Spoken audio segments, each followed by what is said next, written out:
한국인들은 치열한 개인 간 서열 경쟁 속에서 살아가다 보니까 끊임없이 열등감과 우월감이 교차되는 걸 경험합니다. 이 우월하다는 느낌을 확인하는 것은 저는 한국인들한테 굉장히 중요한 삶의 동기가 됐다고 생각해요. 치열한 경쟁사에서 살다 보니까 자기를 고양시키고 끌어올리는 데에 아주 민감해요. 하나는 가장 흔한 건데요. 한국은 개인 간 경쟁인데 정확하게 얘기하면 개인 간 서열 경쟁이에요. 그러니까 마치 드라마 오징어 게임이랑 유사하다고 보시면 돼요. 거기서 서열 경쟁을 한 거예요. 순위가 매겨지는 거죠. 그래서 1등이 돼야 살아남는 사회. 그러니까 치열한 개인 간 서열 경쟁이 벌어지고 있는 사회가 한국 사회입니다. 자, 이 과정에서 한국인들은 어떤 고통을 겪게 되냐면, 자, 순위 싸움을 계속 하다 보면 윗사람한테는 뭘 당하겠어요? 무시를 당합니다. 무시를 당해요. 야, 너 나보다 아래잖아, 자식아. 자, 그러면 이제 그때 느끼는 게 열등감이에요. 아, 나 저 사람보다 훨씬 못하구나. 아래쪽에 있구나. 나는 열등하네. 이런 걸 당했는데 억울하지 않나요? 억울하고 분하고 화가 나죠. 근데 공동체가 있으면 그걸 거기서 해결이라도 할 텐데, 억울함을 얘기해서. 공동체도 없고 개인이에요, 혼자. 그런 걸 어떻게 풀까요? 나보다 서열이 낮은 사람한테 푸는 방법밖에 없어요. 마치 그런 거죠. 직장에서 직장 상사한테 엄청 깨졌단 말이에요. 그러면 그 사람이 과장이라고 쳐요. 부장한테 엄청 깨졌어요. 근데 혼자예요. 공동체가 없어. 그러면 누구한테 그걸 풀겠어요? 대리한테 푸는 거죠. 그럼 대리가 또 열받잖아요. 그러니까 아래쪽에 있는 말단 직원한테 풀고, 그 직원은 해결할 길이 없으니까 집에 가서 마누라 패고 뭐 이렇게 되는, 소위 이제 한국의 학대 연쇄 도미노 같은 게 생기는 건데, 정풀 데 없는 사람은 쓰레기통 차고 막 그러는 거 아니겠습니까? 그러니까 한국인들은 치열한 개인 간 서열 경쟁 속에서 살아가다 보니까 끊임없이 열등감과 우월감이 교차되는 걸 경험합니다. 그러니까 서열 경쟁 속에서 열등감에 시달리고 그걸 우월감을 통해서 해결하려고 하고, 이 이중 심리, 사실 열등감과 우월감은 동전의 양면처럼 붙어 있는 거거든요. 열등감이 심하지 않은 사람은 우월감 추구하지 않습니다. 열등감이 심할수록 우월감을 추구하죠. 그래서 깨지고 치고 깨지고 치고 이 과정이 계속 반복되는 거예요. 이 과정에서 사람들은 내가 서열이 더 높다라는 것을, 내가 경쟁에서 승리했다는 것을 뭘 통해서 확인할 수 있느냐? 상대방을 깎아내리는 걸 통해서 확인할 수 있습니다. 그러니까 한마디로 내 주변에 있는 사람을 서열을 매기기가 애매하면 깎아내리면 되죠. 그러면 나보다 서열이 낮은 존재가 되는 거 아닙니까?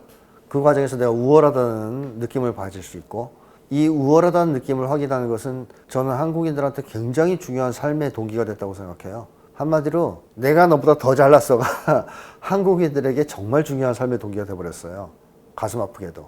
사실 그거는 인간 사회에서는 절대 바람직하지 않은, 좀 심하게 얘기하면 정신병적인 쾌감인데요. 내가 더 잘났어를 확인하면서 느끼는 쾌감은. 근데 우리 한국인들은 그걸 확인하지 않으면 너무 불안해요. 왜냐?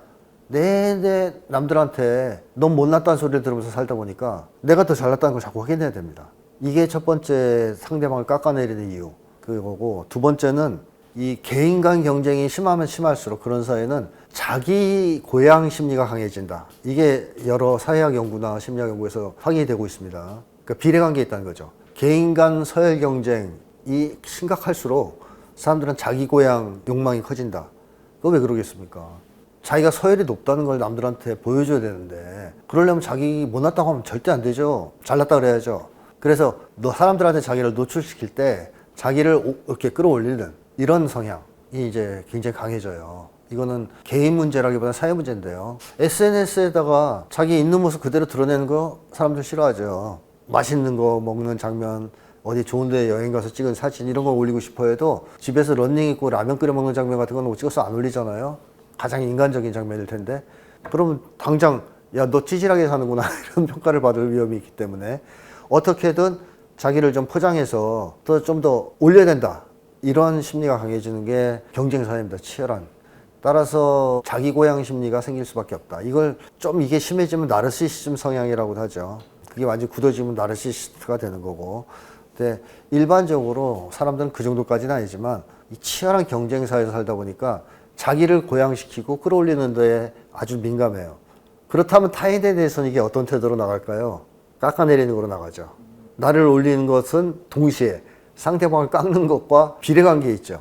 이제 마지막으로는, 이건 정말 악성인 경우인데, 인간 혐오, 인간 증오 심리도 나날이 좀 심각해지고 있거든요. 치열한 개인 경쟁 사회에서 살다 보면 뭐 예를 들면 오징어 게임 참가자들은 인간을 선한 존재로 볼까요? 악한 존재로 볼까요? 저는 악한 존재로 보게 될 거라고 생각해요. 대부분은. 겪어보니까. 너무 끔찍하잖아요. 인간이란 존재가. 그래서 결국 오징어 게임에서 그 주최자들은 뭘 확인받고 싶어 합니까? 인간은 악하다는 것을 너도 인정하라는 것을 확인받고 싶어 하죠. 인간에 대한 불신을 너도 가져라 라고 요구하는 게 오징어 게임의 1편이잖아요. 그 노인이 죽을 때까지 그거를 성기훈이란 주인공한테 얘기하죠. 넌 아직도 사람을 믿냐? 사람은 악한 존재야. 믿어서는 안 돼. 그래도 마지막의 주제는 결국 뭐냐? 현실에 패배하는 걸로 나오지만 적어도 인간은 악하다는 확신을 갖고 있는 그 오징어 게임 주최자들한테 성기훈이 보여주는 겁니다. 그렇지 않은 사람도 있다는 사실을. 자, 어쨌든 인간 혐오가 심해질 수밖에 없어요. 인간 불신, 인간 증오, 인간 혐오. 치열한 개인 간 경쟁 사회에 살다 보면 사람을 상대하면서 계속 상처를 받기 때문에 인간의 선함을 믿기가 어려워집니다. 자, 그런 사람들은 어떻게 할까요? 누구든지 걸리면 깎아내립니다. 이거는 이제 무차별적으로 깎아내리는 거예요. 그래서 언어적, 사실은 총기 난 사람과 유사한 이런 행동을 하는 건데요. 이런 사람들도 나날이 늘어가고 있어요. 우선 제가 제일 권장하고 싶은 첫 번째는요, 사람을 평가하는 기준을 나부터 정상화해야 된다는 걸 말씀드리고 싶어요. 자, 예를 들면 내가 사람을 평가할 때 외모로 평가한다, 가치를. 자, 근데 인간의 가치를 외모로 평가하는 사람, 그 사람은 자기의 가치를 뭘로 평가할까요? 외모로 평가하죠. 이게 두 개가 다를 수가 없어요, 기준이. 타인을 평가하는, 사람을 평가하는 기준이 외모라면 그게 타인이든 나든 간에 똑같아요, 적용 기준은. 자, 근데 자기가 못생겼어요. 그러면 자존감이 높아질 수 있어요? 절대 높아질 수가 없습니다. 또 사람의 가치를 돈으로 평가하는 사람, 자기의 가치를 뭘로 평가할까요? 돈으로 평가합니다. 그럼 재벌되기 전에는 절대로 자존감이 높아질 수 없겠죠. 자, 이것은 사람의 가치를 평가하는 기준이 왜곡돼서 생기는 문제인데 이게 가장 중요한 핵심이기 때문에 저는 일단 나부터 내가 사람의 가치를 뭘로 평가하는지를 한번 검토해보고 그게 정당한 기준이 아닐 경우 그것부터 좀 바꿔야 된다라고 말씀드리고 싶어요. 그래서 만약에 사람의 가치를 뭐 인간성이라고 해보죠. 간단하게. 인간성으로 평가한다, 나는. 그걸로 평가하겠다. 그럼 나의 가치를 뭘로 평가하겠습니까? 인간성으로 평가하게 되겠죠. 자, 이러면 자존감을 올리는 게 수월해지죠. 나쁜 짓 안 하고 착하게 살면 돼요. 이것만큼 사실 쉬운 것도 없어요. 물론 현실 한국 사회에서는 그게 쉬운 일은 아니지만 돈 벌어서 부자 되는 것보다 쉬워요. 나쁜 짓 안 하고 사는 게. 그러니까 사회에 도움되는 사람이 돼야 된다? 그것도 쉬워요. 사회에 도움이 되는 공익적인 일을 하면 돼요. 근데 돈 벌어서 부자가 해야 된다? 이거는 자존감 올리는 수단으로 그걸 생각하면 자존감 올리기 너무 어려워요. 잘생겨야 된다. 외모가 뛰어나야 된다. 이것도 태어난 이상 내가 일정한 외모를 가지고 이것도 쉽지 않습니다. 자, 그래서 저는 사람을 평가하는 제대로 된 기준, 올바른 기준인 사회적 기여도 혹은 최소한 인간성, 도덕성 이런 것으로서 사람의 평가 기준을 잡아야 된다. 그래서 타인도 그걸로 평가하고 그러다 보면 나도 그걸로 평가하게 될 것이고 거기로부터 자존감 회복의 길이 열릴 수 있다라는 점을 말씀드리고 싶고요. 그 다음에 두 번째로는 지지적인 인간관계가 꼭 필요합니다. 혼자 고립돼서 살다 보면 끊임없이 사회로부터 막연하죠. 공동체가 없기 때문에 이럴 때는 막연하게 사회 이런 주류 뭐 이런 것들에 관심을 갖게 되는데 여기로부터 낙오되고 뒤처질까봐 몹시 조바심을 내게 되고 두려워하게 되고 그러면서 비교하게 되고 자꾸 주변 사람들과 이게 문제가 돼요. 그러면 자존감을 유지하기 위해서 그야말로 남들이 하는 거 다 따라해야 되고 그 수준에 맞춰야 되는 강박감도 생기게 되죠. 그래서 저는 지지적인 관계가 필요하다. 즉 나를 인간 그 자체로 놓고 보고 또 나의 가치를 정당한 기준에 의해서 평가해주는 사람이 있어야 된다. 그런 사람이 한 명이라도 있는 것과 한 명도 없는 건 차이가 있습니다. 분명히 큰 차이가 있어요.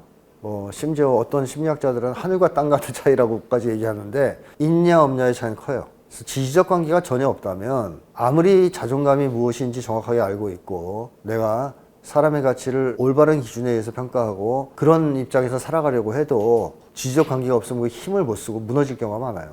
난 그렇게 생각하는데 나 위에 모든 사람들은 그렇게 평가하지 않는 것 같은 세상, 그 속에서 자기의 중심을 지키면서 계속 버텨나가기란 대단히 힘들죠. 그래서 그럴 때 한 명이라도 지지적 관계가 형성되어 있다면 두 명만 있어도 힘낼 수 있습니다. 너 세상 사람들 다 너를 그렇게 봐도 나는 아닌 거 알아.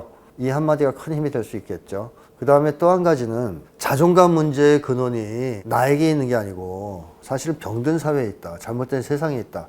이런 이해의 기초에서 그렇다면 세상을 바꿔야 되겠다. 이런 노력을 해야 됩니다. 이 세상은 내가 어떻게 해도 바꿀 수 없어. 난 무기력하고 무력한 존재야. 그냥 집에서 수양이나 하겠어. 이런 사람이 자존감을 높일 수 있을까요, 과연? 어렵죠. 그래서 세상이 두려워서 세상을 외면하고 피하고 한사코 개인의 침잠에 사는 사람은 자존감을 높이기 전 어렵다고 생각합니다. 세상을 직시하고, 아, 이게 문제가 있구나. 나는 혼자이지만 현재는 사람들과 힘을 합쳐서 이거 바꿀 수 있는 길이 있는 것 같다. 그러면 그런 세상을 만들기 위해서 뭐라도 좀 해야 되겠다. 해서 노력하고 실천하는 사회를 개혁하기 위해서 그런 활동을 해야 전 자존감 올라갈 거라고 생각합니다. 그래서 그런 세 가지 정도 말씀드리고 싶네요.